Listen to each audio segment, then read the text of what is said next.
Bird. Welcome to Bearded Bird. My name is Louis Bird and I'm the founder and creative director of Melly Blue Branding. My goal here is to share with all my fellow creatives three things: business, branding, and multimedia tips and tutorials.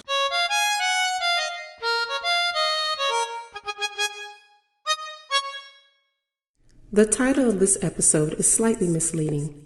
This video is in fact for mix engineers.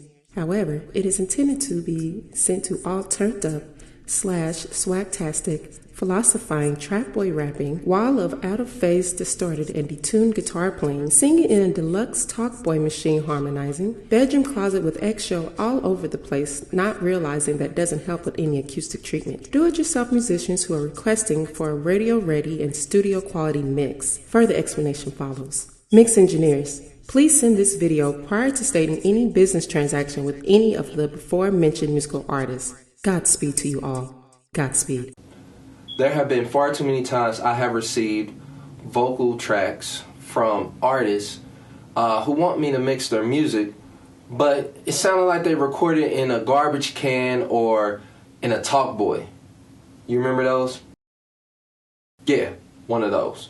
As mix engineers, there are a few things that we absolutely need in order to give you a great mix. The quality of your mix really depends on the quality of the recording. So, to put it quite frankly, we cannot turn shit into a diamond. All we can do is take shit and make it shinier shit, but at the end of the day, it will still be shit.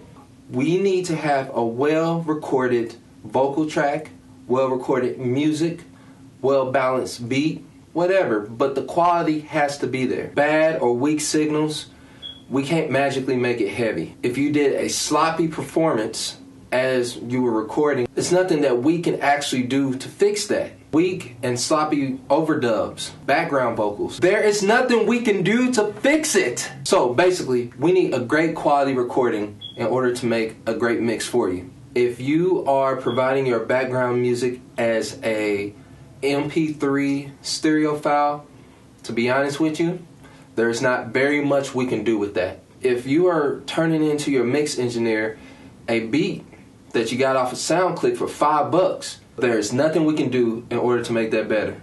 There's two types of distortion. There's good distortion that is creative and it enhances the sound of the harmonics and makes the music just sound better. Back in the day, they had it a lot with analog recording. But digital recording, a bunch of zeros and ones, once that clips, it sounds bad, and there is absolutely nothing that we can do as mix engineers to make it sound better. Whoever makes your beats and your music for you, make sure that they know how to properly balance out the music so there's not a bunch of redlining / clipping going on.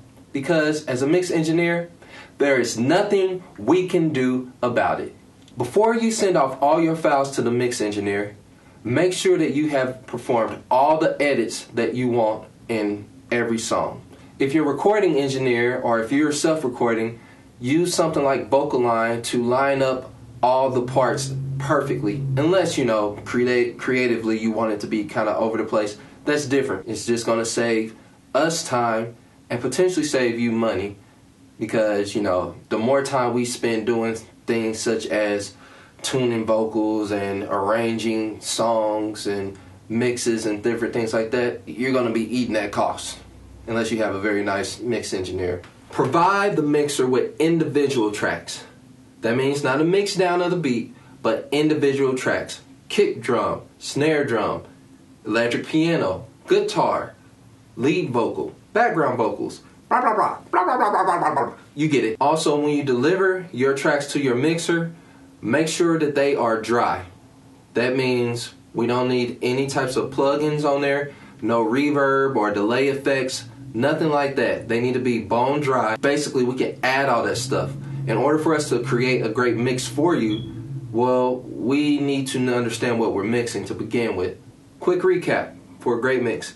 Number one, the audio quality of both the vocal recording and the music / beat have to be dope as hell. Provide your mixer with individual tracks, not stereo stems, but everything is tracked out individually.